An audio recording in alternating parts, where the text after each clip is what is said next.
नमस्कार, आप देख रहे हैं द क्रेडिबल न्यूज। मैं हूं शालिनी।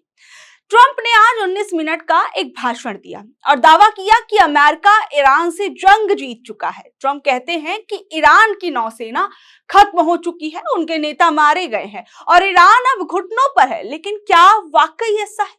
ट्रंप ने धमकी दी कि अगर ईरान ने उनकी शर्तें नहीं मानी तो वो ईरान को स्टोन एज यानी पाषाण युग में भेज देंगे। कमाल देखिए, जो देश पूरी दुनिया को मानवाधिकार और तहजीब का पाठ पढ़ाता है, आज वही एक पूरी सभ्यता को मिटाकर उसे पत्थर युग में धकेलने की सरेआम धमकी दे रहा है। हम सब जानते हैं कि इस जंग में अमेरिका का बट्टा बैठ गया है। ट्रंप ने अमेरिका को उस हाल पर लाकर छोड़ दिया है जिसमें अमेरिकियों को भी अब ये समझ नहीं आ रहा कि हमसे ऐसी कौन सी गलती हो गई थी, कौन से समय में हमने ट्रंप को अपने देश का राष्ट्रपति चुन लिया था। और साथ ही साथ हम देख रहे हैं कि ट्रंप को लेकर अमेरिका के अंदर लोगों का गुस्सा उबाल पर है, रैलियां हो रही हैं ट्रंप के खिलाफ। लेकिन ट्रंप दूसरी ओर अपने लोगों से क्या कह रहे हैं कि ये युद्ध आपके बच्चों के भविष्य के लिए एक इन्वेस्टमेंट है। बताइए, कोई युद्ध क्या किसी देश के लिए इन्वेस्टमेंट हो सकता है? और सबसे बड़ी बात, ट्रंप अमेरिका के पिछले युद्धों का जिक्र करते हुए कहते हैं कि ईरान जंग तो अभी दूसरे महीने में ही पहुंची है। सोचिए, अब जब पूरी दुनिया देख रही है कि किस तरीके से इस युद्ध के कारण अमेरिका, इजराइल दुनिया के अंदर जो है वो अकेले पड़ते नजर आ रहे हैं, खासकर अमेरिका के ऊपर एक बहुत बड़ा असर इस युद्ध को लेकर देखने को मिल रहा है। वहीं दूसरी ओर ट्रंप किस तरीके से अपने देश के लोगों को बहकाने के लिए कह रहे हैं कि युद्ध आपके बच्चों के लिए एक इन्वेस्टमेंट है। क्या कोई ट्रंप से ये पूछेगा कि इस इन्वेस्टमेंट में कितने अमेरिकी जवानों के खून की किस्तें इस वक्त अमेरिका चुका रहा है? क्योंकि जो सच व्हाइट हाउस छुपा रहा है वो अब बाहर आने लगा है। ट्रंप ने आज तमाम तरह की बातें अपने भाषण के अंदर कही, इसमें कोई नई बात नहीं कही, वही बातें दोहराई जो पिछले कुछ समय से वो कहते आ रहे हैं और उसमें भी उलट पुलट के ना जाने कौन कौन सी बातें वो आज कहते हुए नजर आए। वहीं दूसरी ओर आप देखिए कि अमेरिका के अंदर एक इन्वेस्टिगेटिव रिपोर्ट के अंदर एक खुलासा हुआ है जो अमेरिकी सैनिकों को लेकर है कि अक्टूबर 2023 से मध्य पूर्व में जारी संघर्ष के दौरान अब तक लगभग 750 अमेरिकी सैनिक घायल हुए हैं या मारे जा चुके हैं। और इस रिपोर्ट के मुताबिक अमेरिकी सेना की सेंट्रल कमांड असली आंकड़ों को दुनिया से छिपा रही है और बार बार पूछने पर भी पुराने अधूरे आंकड़े पेश किए जा रहे हैं। ताजा मामला पिछले शुक्रवार का है जब ईरान ने सऊदी अरब के एक हवाई अड्डे पर हमला किया जिसमें कम से कम 15 अमेरिकी सैनिक घायल हुए, लेकिन पेंटागन ने इस पर चुप्पी साध ली।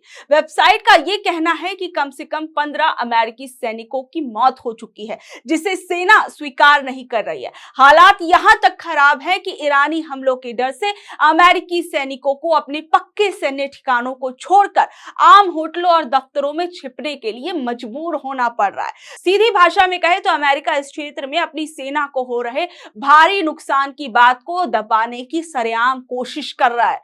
देखिए, सबसे बड़ी बात, ट्रंप इस युद्ध से पहले ये कहते थे कि वो ईरान के अंदर जो है सत्ता परिवर्तन करेंगे क्योंकि जो ईरान की सरकार है वो ठीक नहीं है, वो लोगों पर अत्याचार कर रही है।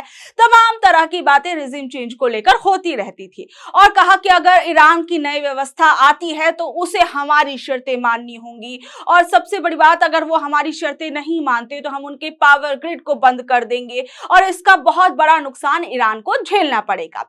लेकिन आज के भाषण में वो क्या कहते हैं कि ईरान में सत्ता परिवर्तन हो चुका है और नई लीडरशिप पहले से कम कट्टर है। सोचिए क्या बात कर रहे हैं ट्रंप। और ट्रंप ये कह रहा है कि उनके सभी बड़े नेता मारे गए हैं, वहां सत्ता परिवर्तन हो चुका है और ईरान ने अपने 45,000 लोगों की हत्या की है। ईरान के अंदर लोगों की हत्या हुई है या नहीं हुई है, लेकिन उससे पहले क्या ट्रंप ये बताएंगे कि अमेरिका को इस युद्ध के चलते कितना नुकसान हो रहा है, उनके कितने लोग अपने मारे जा रहे हैं। और इधर ईरान की रेवोल्यूशनरी गार्ड, उसने एक सनसनीखेज दावा किया। उसका यह कहना था कि दुबई के अल मिनहाद एयरबेस के पास उन्होंने ड्रोन और मिसाइलों से हमला किया जिसमें 37 अमेरिकी ऑफिसर्स मारे गए हैं। हालांकि अमेरिका और यूएई ने इसकी पुष्टि नहीं की, लेकिन कल तक जो ट्रंप कह रहे थे कि उन्हें किसी समझौते की जरूरत नहीं है, आज 19 मिनट के भाषण में वो कहते हैं कि ईरान बातचीत की मेज पर आ गया है। अब कौन बातचीत की मेज पर आने के लिए मजबूर हुआ है? वो पूरी दुनिया देख रही है। कल तक वो कहते थे कि हॉर्मुज की सुरक्षा उनकी जिम्मेदारी, और आज कह रहे हैं कि जिन्हें तेल चाहिए अब वो खुद देख लें। मतलब आप सोचिए, पूरे दुनिया को इतने बड़े संकट में डालने के बाद अब ट्रंप किस तरीके की बातें कर रहे हैं। वो कह रहे हैं कि अब हॉर्मुज को लेकर जिसे जो करना है, जैसे करना है, वो खुद देखे। एक वक्त पर हॉर्मुज को लेकर अलग अलग देशों से मदद मांग रहे थे ट्रंप। ये घबराहट नहीं है तो और क्या है? आप सोचिए, अरबों डॉलर जो है वो इस युद्ध में पानी की तरह बहाया जा रहा है और अमेरिका अपने सैनिक खो रहा है, और इस समय ट्रंप किस तरीके के गोलमोल बयान दे रहे हैं। क्या दुनिया को बहका रहे हैं? ईरान सिर्फ जंग नहीं लड़ रहा है, वो अमेरिका की आर्थिक कमर भी तोड़ रहा है। ईरान की संसद ने हॉर्मुज के लिए जो नया कानून बनाया है वो अमेरिका के लिए बहुत ही ज्यादा डरावना है।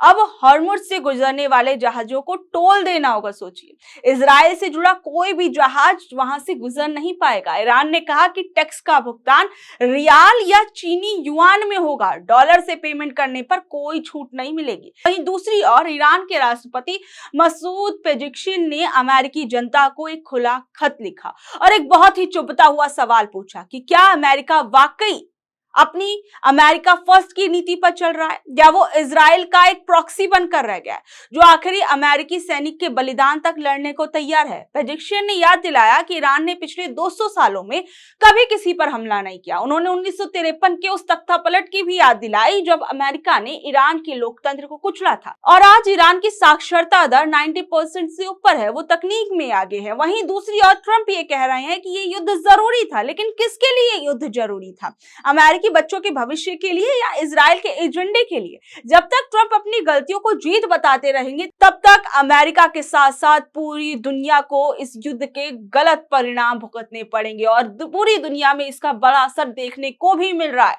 वहीं ईरान ने साफ कर दिया कि वो बातचीत और जंग के इस चक्र में नहीं फंसेगा।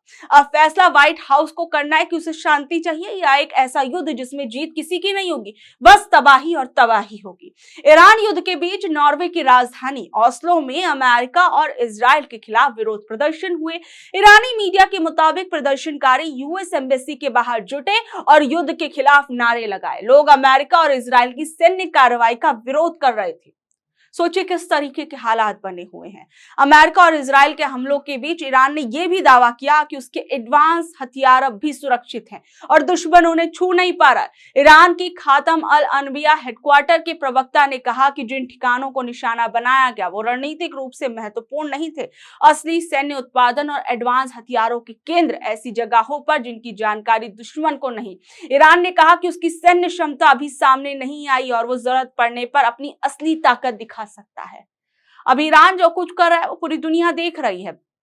किस तरीके से अमेरिका और इजराइल ने सोचा था कि चंद दिनों के अंदर ईरान घुटनों पर आ जाएगा, लेकिन शायद ही किसी ने सोचा होगा कि ये युद्ध इतना लंबा खिंचेगा और इसका बड़ा असर पूरी दुनिया पर देखने को मिलेगा। वहीं मैं आपको बता दूं कि ब्रिटेन ने आज हॉर्मुज को लेकर 35 देशों के साथ एक बैठक बुलाई। ये समिट वर्चुअली आयोजित की गई थी जिसमें अलग अलग देशों के प्रतिनिधि हॉर्मुज के लिए फिर से रास्ता खोलने के लिए कूटनीतिक विकल्पों पर चर्चा करेंगे। ब्रिटेन के प्रधानमंत्री कीर स्टारमर ने कहा कि इस बैठक में पहली बार इतने देशों को एक साथ लाकर समाधान निकालने की कोशिश की गई है। लेकिन अब आप समझ सकते हैं कि किस तरीके से हॉर्मुज को लेकर ट्रंप ने अपना पल्ला झाड़ लिया। वहीं दूसरी तरफ ये बैठक हो रही है, इसके बाद ये देखा जाएगा कि हॉर्मुज को लेकर कौन सा बीच का रास्ता जो है वो निकलता है। हालांकि जो ये बैठक हो रही है इसमें भारत, पाकिस्तान, सऊदी अरब, कतर और ओमान जैसे देशों को शामिल नहीं किया गया है। ईरान ने कहा कि वो जंग, बातचीत और सीजफायर के बार बार दोहराए जाने वाले चक्र में नहीं फंसने वाला है। ईरान के विदेश मंत्रालय के प्रवक्ता इस्माइल बाघेई ने कहा कि ये पैटर्न अब स्वीकार नहीं किया जाएगा और कहा कि मौजूदा संघर्ष सिर्फ ईरान ही नहीं बल्कि पूरे क्षेत्र के लिए विनाशकारी है। वहीं दूसरी ओर आप ये भी देखिए कि जहां एक तरफ अमेरिका को इस युद्ध में भारी नुकसान हो रहा है, वहीं इजराइल के अंदर अब सैनिकों की कमी पड़ रही है। इजरायली सेना ने कहा कि सैनिकों की कमी के कारण स्थिति काफी ज्यादा परेशानी वाली हो गई है और उसने अधिक सैनिकों की भर्ती की अनुमति देने के लिए कानून बनाने की भी बात कही है। चैनल 12 के अनुसार सेना की प्रवक्ता एफी डेफ्रेन ने एक प्रेस कॉन्फ्रेंस में ये कहा कि सैनिकों की कमी है और स्थिति हमारे लिए काफी ज्यादा असहनीय हो गई है और कहा कि लगभग 12,000 से 15,000 सैनिकों की कमी है देश के अंदर और हमें एक ऐसे कानून की जरूरत है जो अधिक सैनिकों को ला सके और साथ ही साथ में उन्होंने ऑर्थोडॉक्स यहूदियों का जिक्र करते हुए कहा कि जो सैन्य सेवा से बचते हैं। पिछले बुधवार को Israeli chief of staff Eyal Zamir ने सुरक्षा कैबिनेट की एक बंद बैठक के दौरान ये कहा था कि अगर जनशक्ति की कमी को दूर नहीं किया गया तो सेना ध्वस्त हो सकती है। अगले ही दिन डेफरिन ने कहा कि सभी मोर्चों पर लगभग 1 लाख से अधिक आरक्षित सैनिकों को तैनात किया जाए, लेकिन सेना को अभी भी लगभग 15,000 अतिरिक्त सैनिकों की जरूरत है। यानी आप समझ सकते हैं कि एक तरफ अमेरिका की कमर टूटी हुई है इसी युद्ध के कारण, वहीं दूसरी ओर इजराइल को लेकर जो कुछ चल रहा है, इजराइल के अंदर सैनिकों की कमी हो रही है। वहीं अब इन तमाम चीजों के बाद जो है रूस और चीन जैसे देश ये कह रहे हैं कि इस युद्ध को जल्द से जल्द रोका जाए, क्योंकि रूस जो है वो ये कह रहा है कि इस संघर्ष को खत्म करने में वो मदद करने के लिए तैयार है। इसके साथ साथ रूस की तरफ से कहा गया कि वो इस युद्ध को रोकने के लिए हर संभव कोशिश करने के लिए तैयार है। वहीं चीन ने भी कहा कि जो ये युद्ध है उसे रोका जाना चाहिए। चीन के विदेश मंत्रालय की प्रवक्ता माओ निंग ने कहा कि सैन्य कार्रवाई से समस्या का समाधान नहीं हो सकता है, और इसके साथ साथ उन्होंने कहा कि ये युद्ध किसी के हित में नहीं है और इस ऑपरेशन को अब रोक देना चाहिए, क्योंकि इसका भुगतान हर किसी को करना पड़ेगा। बहरहाल आप लोग इस बारे में अब क्या कुछ कहेंगे, नीचे दे कमेंट बॉक्स में अपनी राय जरूर बताइएगा और ऐसी अपडेट से जुड़े रहने के लिए देखते रहिए द क्रेडिबल न्यूज। मैं हूं शालिनी, धन्यवाद।